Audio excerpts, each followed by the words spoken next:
Sebagaimana yang lo tahu, minggu kemarin gue mengupload video malam Jumat tentang kisah nyata mengerikan tentang kematian yang memiliki plot twist. Nah, dikarenakan banyak respon positif dari video kemarin, untuk malam Jumat kali ini gue bakalan menceritakan 3 cerita tambahan lagi yang gak kalah mengerikan dan juga aneh. Spoiler alert, di akhir video lo bakalan merasakan aneh, takjub, tapi juga ngeri. Nah, sebelum kita masuk ke detail kasusnya, hai semua, nama gue Ewing dan jangan lupa untuk subscribe karena gue bakalan upload 1 atau 2 video kisah nyata mengerikan setiap minggunya dan juga nyalain notifikasinya supaya tidak ketinggalan. Lalu sebarkan video ini ke semua teman-teman lo yang sekiranya suka video-video horor.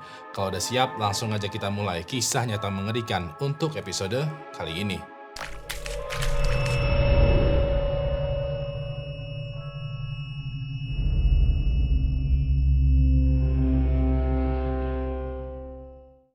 Ketiga, kebetulan yang terlalu banyak. Pada pagi buta di tanggal 10 Juni tahun 1994, ada seorang wanita bernama Deborah Hoyt dan juga suaminya lagi nginep nih di rumah kerabatnya yang ada di Sacramento, California, Amerika Serikat. Pas pagi buta ini, Deborah tiba-tiba aja kebangun dari tidurnya dengan kondisi keringat dingin, nafasnya cepat banget, jantungnya berdetak cepat, dan penuh dengan perasaan ngeri. Begitu udah agak tersadar ya, Deborah langsung membangunkan suaminya, si Fulan yang masih tidur nih di sampingnya. Deborah kayak, "Pak, bangun pak, bangun. Aku punya perasaan yang gak enak banget nih pak. Cepetan bangun." Fulan, sang suami ini ikutan kebangun dong dan dia juga ikutan rada kaget kayak, "Hah, ada apa ini? Ada apa?" Deborah waktu itu menjawab, "Pak, kita mesti segera keluar dari tempat ini. Perasaan aku bener-bener gak enak banget." Fulan mencoba tuh menganalisa situasi dan sekitarannya. Dan hasilnya adalah kayaknya gak ada tuh semacam bahaya yang membuat mereka mesti segera keluar pada detik itu juga. Fulan mengambil kesimpulan, oh mungkin Deborah bisa jadi tuh mengalami mimpi buruk, kebangun, dan perasaan ngerinya itu terbawa sampai ke dunia nyata. Jadinya dia rudet sendirian. Fulan pun sebagai suami yang baik ya, kayak menenangkan Deborah, kayak udah, itu semua cuma mimpi buruk. Udah yuk, kita tidur lagi aja.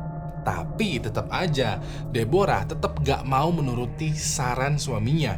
Deborah langsung bangun dari tempat tidurnya, berdiri di tengah kamar sambil bilang ke suaminya, "Enggak bapak, enggak. Pokoknya kita harus pergi dari sini detik ini juga." Deborah tanpa menunggu persetujuan dari Fulan ya, dia langsung packing nih barangnya. Dia masukin semuanya ke koper. Fulan yang melihat Deborah tuh kayak orang panik. Ini satu sisi kayak bete ya, karena ya dia kan ikutan kebangun juga, kaget gitu bangunnya. Tapi dia juga kepo dan bingung kayak, istri gue lagi ngapain sih di pagi buta begini? Fulan pun akhirnya ikutan packing dan pada pagi buta itu mereka berdua pamit nih dari rumah kerabatnya dengan meninggalkan catatan notes kecil gitulah. Deborah dan Fulan beralasan kalau mereka tuh kayak punya keperluan mendadak, jadinya mesti segera pulang tanpa pamit. Setelah meninggalkan notes ini, Deborah dan Fulan itu langsung masuk tuh ke mobil dan OTW pulang. Pada saat perjalanan pulang, jalan yang mereka lewatin itu berkelok-kelok karena melewatin daerah pegunungan. Fulan pas nyetir mobilnya ini dengan kecepatan rendah dan juga berhati-hati karena jalanan gelap, masih pagi buta dan dia juga masih rada ngantuk. Meanwhile, Deborah ini kayak duduk aja di sebelahnya di kursi penumpang sambil juga bengong dan melihat ke arah jendela luar. Nah, pas mereka sampai di tikungan tajam dan berbahaya, tepatnya di dekat sebuah jembatan yang bernama Gold Bullion Bend, dari kejauhannya mereka berdua melihat sesuatu yang aneh di hadapannya. Jadi di depan mereka dengan jarak yang agak jauh, mereka bisa melihat kalau ada siluet dari tubuh seseorang lagi tiduran di tengah jalan. Semakin melaju mendekat, semakin jelas kalau siluetnya ini ternyata adalah siluet dari seorang wanita yang lagi terkapar di tengah jalan. Deborah dan Fulan itu semakin heran dong, kayak, bapak, itu di depan ada cewek lagi tiduran. Ini gimana nih?" Fulan menjawab, Iya, aku juga ngeliat. Ini baiknya kita gimana? Kita berhenti tolongin atau kita hindarin aja, lalu lewatin gitulah. Dari diskusi yang super singkat ini, Deborah dan Fulan memutuskan untuk menghindari wanita yang lagi terkapar karena mereka menduga kalau ini tuh adalah jebakan dari begal. Mereka takut kalau mereka menolong wanita misterius ini, yang ada mereka malah dirampok. Deborah dan Fulan pun menghindari nih pelan-pelan ya wanita yang masih terkapar di tengah jalan. Pas momen ini, Deborah itu sempat melihat kalau wanitanya itu kayaknya emang lagi butuh bantuan. Cuman Deborah kayak nggak mau ngambil resiko, dia nggak mau turun ya, pokoknya dia tetap melanjutkan perjalanan. Walaupun begitu, sekitaran 4 km dari tempat mereka berdua ngelihat wanita misterius tadi, mereka mendapati ada booth telepon darurat gitu di pinggir jalan. Ya udah deh, Deborah dan Fulan ini berhenti di booth telepon ini dan memanggil polisi untuk datang untuk menolong wanita misterius yang terkapar tadi. Sekitaran setengah jam kemudian, polisi pun datang, ketemu sama Deborah dan Fulan.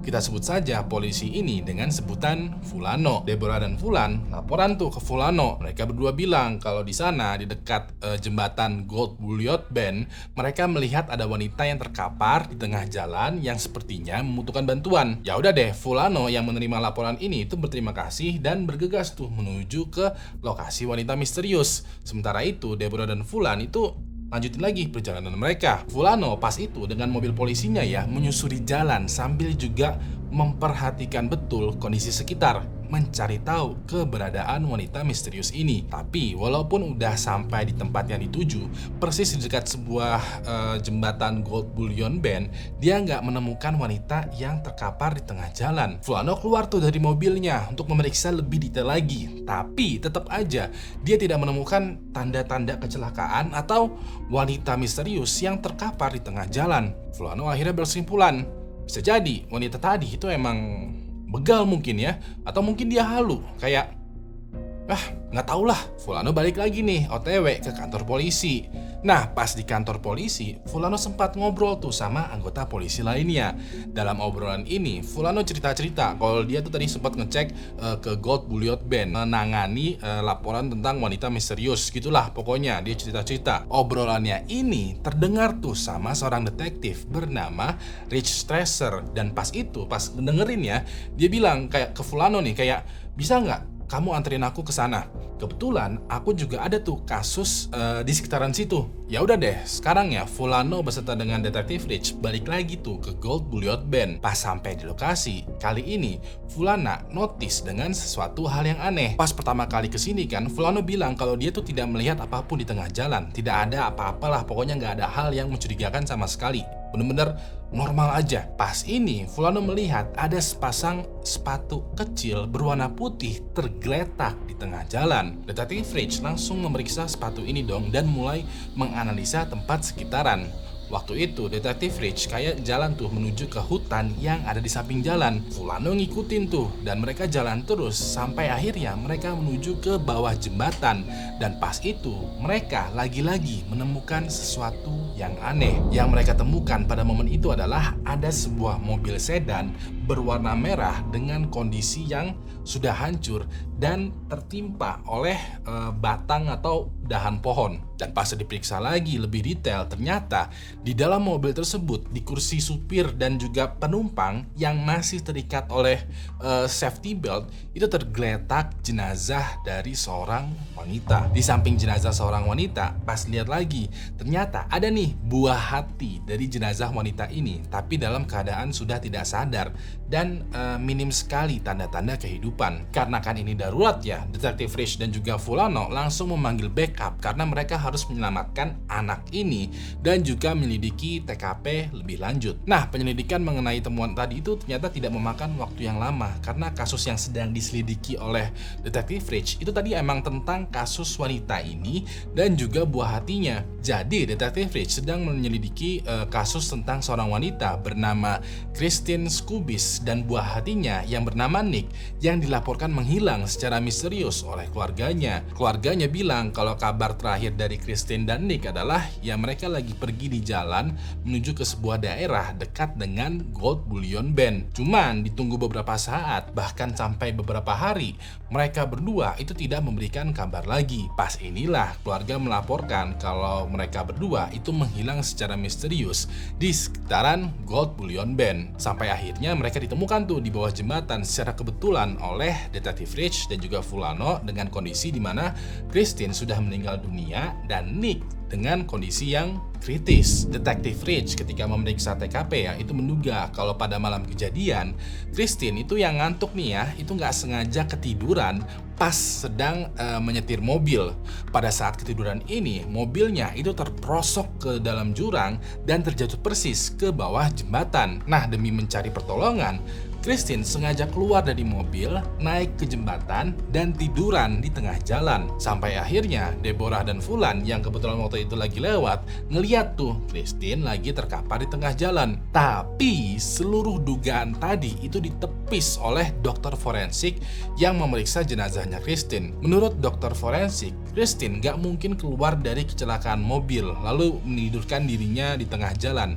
Gak mungkin banget. Dokter forensik bisa yakin karena dokter menemukan kalau Christine itu ternyata meninggal langsung di tempat pada saat kecelakaan. Lagi pula, berdasarkan pemeriksaan lebih lanjut, jenazahnya Christine itu sudah meninggal sejak 5 hari sebelum dia ditemukan oleh detektif Rich, Fulano, Deborah, dan juga Fulan. Dari sini muncul beberapa pertanyaan nih. Kok kebetulan banget Deborah terbangun di tengah malam meminta Fulan untuk segera pergi. Dan pas pergi, kok kebetulan banget Deborah dan Fulan melihat sosok Christine tergeletak di tengah jalan. Dan kalaupun Christine sudah meninggal 5 hari sebelum dia ditemukan, jadinya siapa dong sosok misterius yang kebetulan dilihat oleh Deborah dan juga Fulan? Lalu bagaimana juga sepatunya Nick itu bisa ditemukan di tengah jalan oleh detektif Rich dan Fulano? Apakah itu hanya kebetulan juga? Well, menurut gue ya, banyak banget kebetulan di kisah nyata mengerikan ini yang masih menjadi misteri hingga sekarang. Kedua, kecelakaan di jalan tol. Pada pagi hari tanggal 11 Desember tahun 2002, kepolisian di kota kecil yang bernama Surrey yang ada di negara Inggris lagi banyak nih menerima telepon keluhan. Telepon keluhannya ini bilang banyak warga yang melihat ada seorang pengemudi mobil yang sedang melakukan aksi kebut-kebutan dan juga ugal-ugalan. Ini jelas berbahaya banget dong buat keselamatan pengguna jalan lainnya. Terlebih lagi yang melihat dan melaporkan itu tuh nggak cuma 1, 2, 3 orang aja, melainkan 13 panggilan telepon yang menyatakan hal yang kurang lebihnya sama. Nah, di beberapa panggilan terakhir bilang kalau pengemudi yang ugal-ugalan ini itu ternyata mengalami kecelakaan. Mobilnya pas itu dikabarkan nabrak separator, terus juga nyungsep ke dalam tanggul dan menerobos masuk ke dalam hutan yang ada di pinggir jalan tol. Karena dirasa ini adalah emergency ya, polisi langsung berangkat tuh ke TKP. Waktu itu polisi yang ditugaskan untuk memeriksa laporan ini ya kita sebut saja sebagai Fulan dan Fulano. Dan kebetulan TKP yang dimaksud adalah sebuah jalan tol besar dan juga padat mobil yang bernama A3. Sedikit info ya, jalan A3 atau A3 itu bisa dibilang adalah jalan tol besar yang menjadi pintu masuk untuk kota Surrey. Di samping kanan dan kiri jalan A3 ini banyak banget tuh pepohonan yang rimbun dan juga lebat. Bisa dibilang jalan A3 itu bagaikan jalan tol yang membelah hutan tebal. Nah, pada saat Fulan dan Fulano sampai di titik jalan A3 yang dilaporkan mengalami kecelakaan, mereka rada bingung. Mana kecelakaannya? Biasanya kalau ada kecelakaan ya pasti ada semacam bekasnya lah. Apalagi dari laporan banyak warga ya, si mobil yang ugal-ugalan itu katanya kan nabrak separator jalan, nyungsep ke dalam tanggul dan menerobos masuk ke dalam hutan. Pas Fulan dan Fulano sampai di TKP, mereka rada heran, kok ini separator jalannya kayak masih baik-baik aja. Terus juga nggak ada mobil yang kelihatannya tuh nyungsep. Bahkan tanda-tanda kecelakaan di sekitaran sini itu nggak ada. Semuanya kayak kelihatan baik-baik aja. Fulan dan Fulano pun menggunakan mobilnya ya berkendara tuh pelan-pelan di bahu jalan. Mereka kayak menyusurin sambil juga memeriksa betul jalanan A3 ini. Tapi walaupun udah diperhatikan baik-baik dari sini sampai ujungnya, itu kayaknya nggak ada tuh tanda-tanda mobil yang mengalami kecelakaan. Pas lagi keheranan dan kebingungan, Fulano kayak punya ide nih.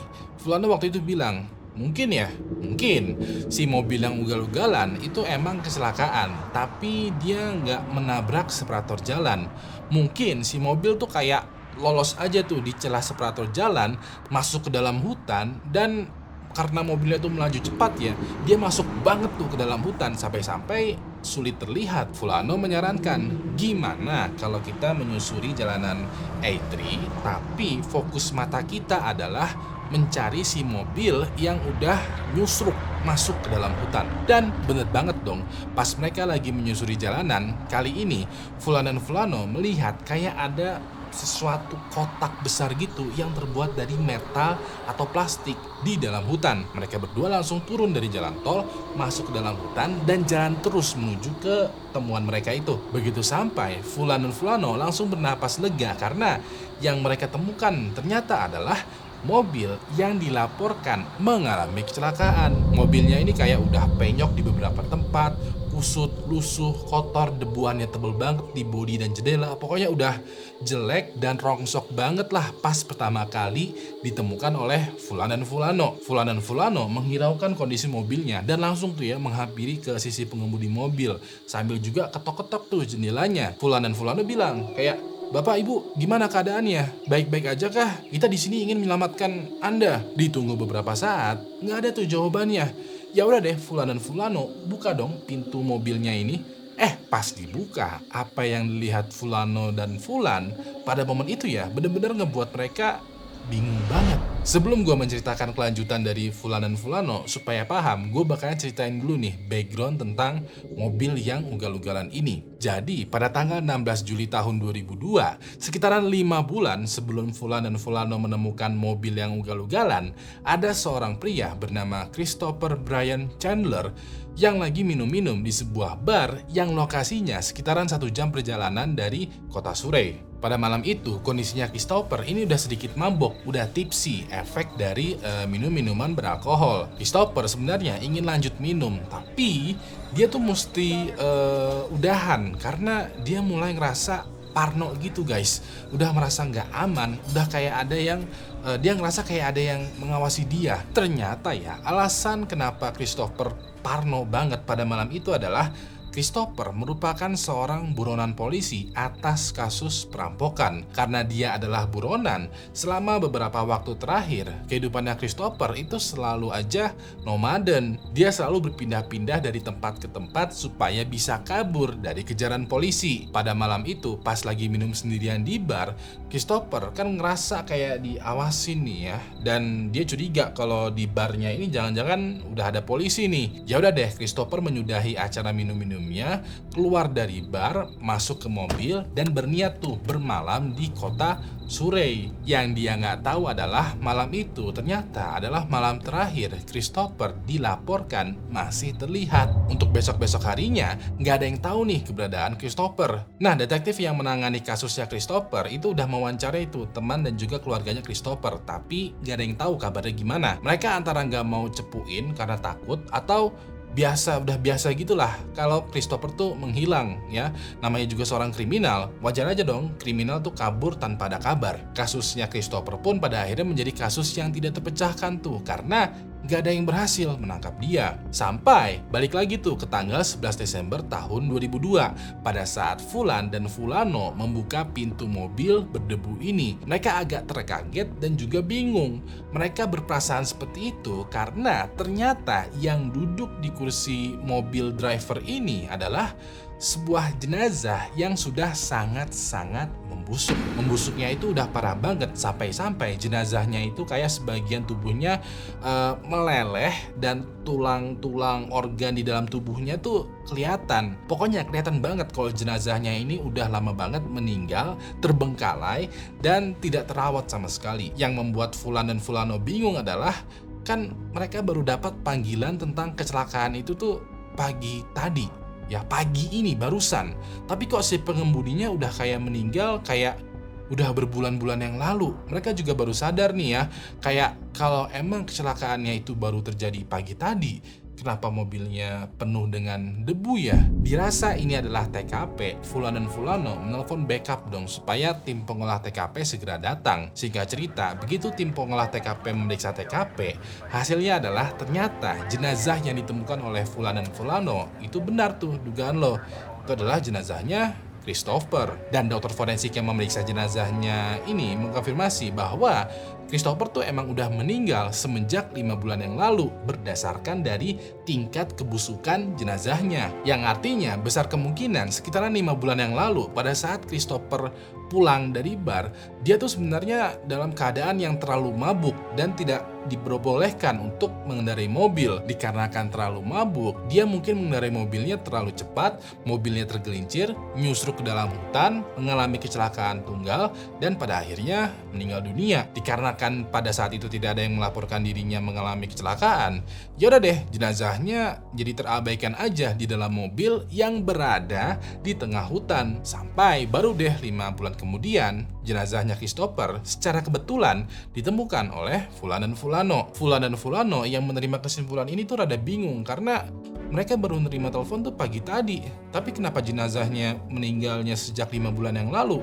Kayak nggak nyambung gitu. Pas itu mereka berpikiran, apa jangan-jangan ada kecelakaan lain yang sebenarnya terjadi? Apa jangan-jangan kita emang kebetulan aja menemukan Christopher dan kecelakaan sesungguhnya yang dilaporkan oleh warga tadi pagi itu belum kita temukan? Ya udah deh, Fulan dan Fulano untuk beberapa hari dan minggu kemudian menyusur itu hutan yang ada di jalan tol A3. Cuman mereka nggak menemukan adanya kecelakaan lagi. Satu-satunya kecelakaan yang mereka temukan adalah ya kecelakaannya Christopher tadi, yang somehow misterius, tapi itulah yang terjadi.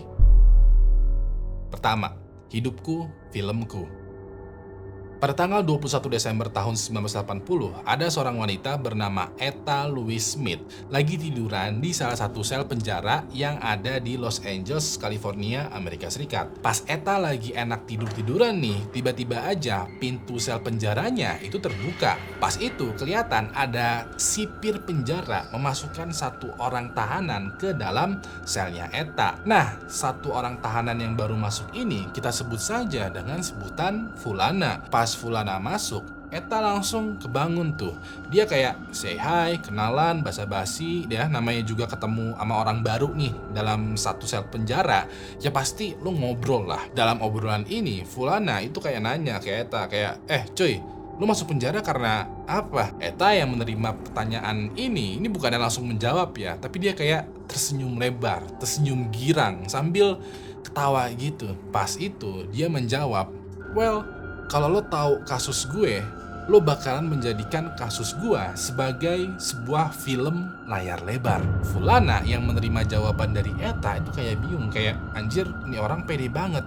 Emang kasusnya apaan sih sampai-sampai pede banget dibuat jadi film? Beberapa lama kemudian datang lagi tuh sipir ke sel tahanannya Etta. Sipir waktu itu ngebuka pintu dan bilang, Fulana, ikut aku, pengacaramu udah datang dan ingin berbicara. Ya udah deh, Fulana bangun, ngikutin sipir keluar dari sel tahanan. Begitu Fulana sampai di ruangan lain, ternyata yang datang dan ingin berbicara dengan Fulana bukanlah seorang pengacara, melainkan beberapa orang polisi. Ternyata ya, tanpa diketahui Etta yang ada masih di sel tahanan, Fulana ini adalah seorang mata-mata. Dia ditugaskan gitu oleh polisi menyamar menjadi narapidana yang misinya adalah ngobrol dengan Etta supaya dia tuh membeberkan segala hal tentang kejahatannya. Jadi beberapa hari yang lalu Etta ditangkap oleh polisi karena sebuah kasus. Etta diinterogasi dan diinvestigasi habis-habisan tuh oleh polisi. Dia benar-benar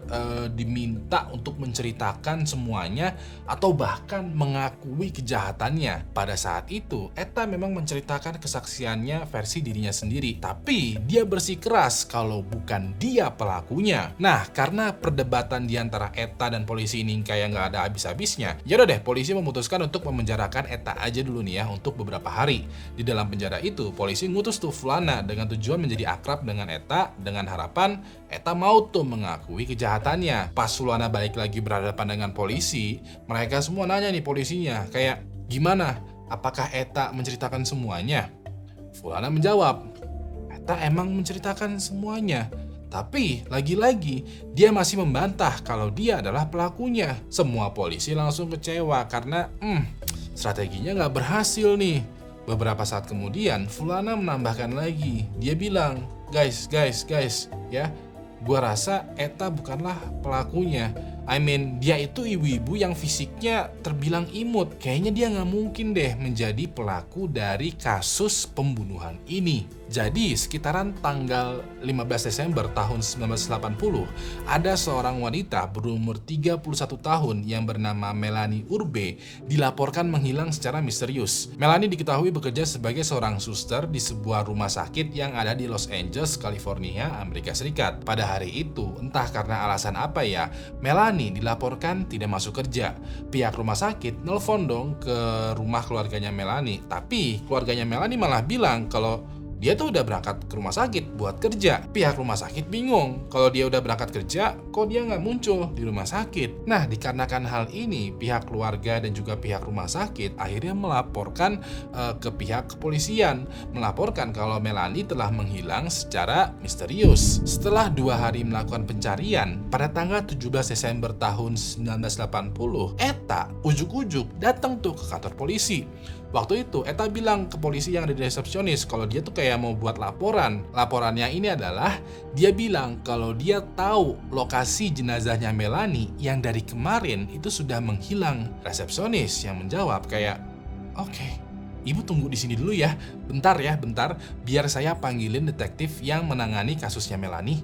Gak lama kemudian muncul deh detektif Fulan, detektif yang menangani kasusnya Melanie. Fulan nanya dong ke Eta kayak, "Kamu tahu dari mana kalau Melanie sudah meninggal? Kan dia statusnya tuh masih menghilang, bukan meninggal."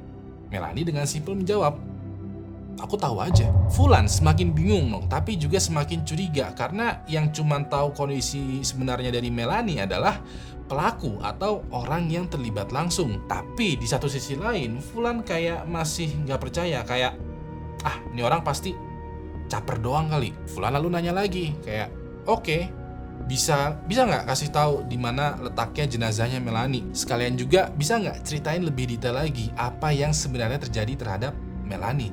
Eta pun menjawab, "Well, aku nggak tahu dan aku nggak kenal siapa itu Melanie.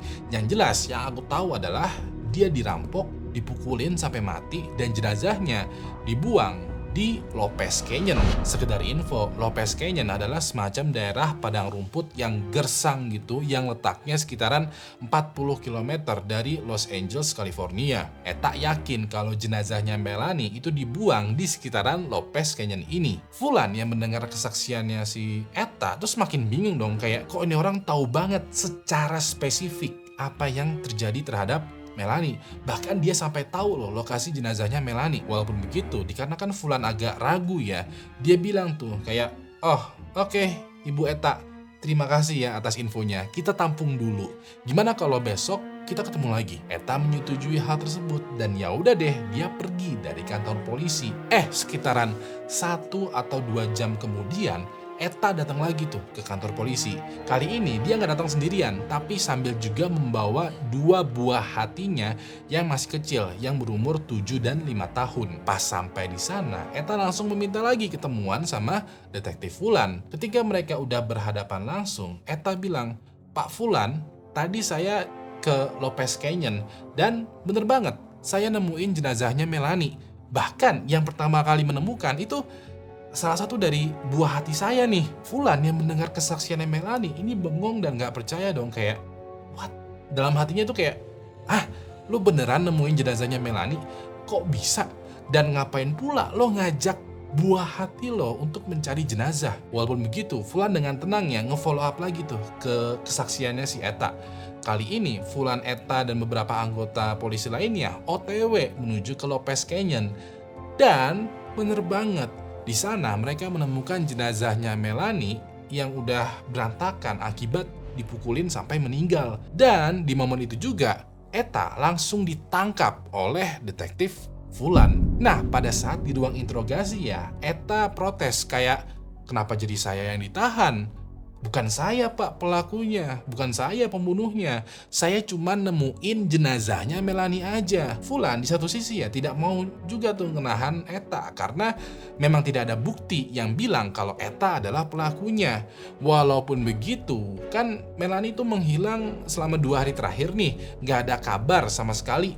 Bener-bener menjadi misteri lah. Yang tahu kabarnya Melanie pastinya adalah pelaku atau setidaknya orang yang terlibat dong. Eta di sini tahu kabar dari Melanie. Otomatis logikanya dia adalah pelaku atau setidaknya orang yang terlibat. Di ruang interogasi, Fulan nanya terus tuh ke Eta. Fulan bilang kayak, coba ceritain kembali bagaimana ibu bisa tahu kabar dan keberadaan mengenai Melanie. Eta pun menjawab dengan perlahan. Dia bilang, jadi pagi hari tadi saya lagi kerja di kantor seperti biasa. Pas lagi ngurus surat-surat nih ya, saya kerja sambil dengerin radio. Pas itu saya mendengar dari penyiar radio yang bilang kalau polisi sekarang lagi mencari seorang wanita yang menghilang secara misterius yang bernama Melanie Urbi. Kabar terakhir dari keluarganya adalah dia waktu itu ingin kerja, cuman nggak sampai ke tempat kerjanya. Sekarang polisi lagi melakukan pencarian ke rumah-rumah tetangganya Melanie Urbi. Nah, pas momen ini si Eta itu kayak mendengar bisikan yang bilang dia tidak ada di rumah itu. Si Eta coba cek lagi tuh sekelilingnya dan dia bingung karena nggak ada orang nih di sekitaran dia. Nggak lama kemudian Eta kayak diperlihatkan beberapa gambar gitu di otaknya yang isinya adalah jalan setapak melengkung, perbukitan rumput yang gersang, semak-semak, dan sepatu putih yang biasa digunakan oleh suster. Dari sini Eta langsung kayak dapet pikiran kayak, oh my god, aku tahu nih apa yang terjadi terhadap Melanie dan keberadaannya dia sekarang. Ya udah deh, Eta langsung naik ke mobil dan melaporkan ke polisi. Nah, dikarenakan tadi pas pertama kali ngelapor, Eta malah disuruh datang besok lagi ya. Dia akhirnya ngajak dua buah hatinya untuk pergi ke Lopez Canyon. Dan bener banget, dia menemukan Melanie lalu balik lagi tuh ke kantor polisi untuk melaporkan temuannya. Fulan yang mendengar kesaksiannya Eta itu mau percaya tapi susah banget karena ceritanya rada gak masuk akal. Polisi lain yang mendengar kesaksiannya Eta mau gak maunya terus tuh menginterogasi dan menggali lebih dalam lagi nih. Mereka kayak agak memaksa Eta untuk udah ngaku aja deh kalau lo tuh sebenarnya pelaku atau gak terlibat. Iya kan lo terlibat, tapi tetap aja Eta bersikeras kalau bukan dia pelakunya dan dia sama sekali tidak terlibat. Selama 10 jam selanjutnya tuh ya, Eta diperiksa, diinterogasi, dites poligraf, dites kebohongan, pokoknya semua teknik interogasi itu dilakukan kepada Eta. Tapi tetap aja Eta bilang kalau bukan dia pelakunya. Dikarenakan polisi kehabisan teknik nih ya udah deh, dia ditahan. Eta ditahan tuh untuk sementara waktu sampai sekitaran tanggal 22 Desember tahun 1980. Sekitaran 4 hari setelah Eta ditahan, hari itu kepolisian Los Angeles mendapati telepon nih dari petugas polisi lain. Petugas polisi ini bilang kalau mereka berhasil menemukan pelaku real dari kasus pembunuhan Melanie. Pelakunya ini ternyata diketahui merupakan seorang pria bernama Louis Carnell Morgan dan temannya yang bernama Spencer Nelson. Waktu itu beberapa saksi mata bilang kalau mereka melihat dua orang ini kayak memasukkan Melanie secara paksa ke dalam mobil truk, kayak menculik Melanie gitu. Pada saat Louis dan Spencer ditangkap, mereka berdua mengakui kalau mereka lah yang membunuh Melanie. Mereka berdua pun pada akhirnya mendapati hukuman penjara seumur hidup. Sementara itu, dikarenakan pelaku aslinya sudah tertangkap, Eta akhirnya dibebaskan dari tahanan. Dia juga memenangkan gugatan perdata terhadap kepolisian karena dia telah ditangkap dan ditahan di penjara tanpa bukti. Pada akhirnya, pengadilan pun memutuskan untuk memenangkan tuntutannya Eta. Walaupun begitu, sayangnya ya, sampai sekarang belum ada produser film yang tertarik dengan ceritanya Eta untuk dijadikan film layar lebar.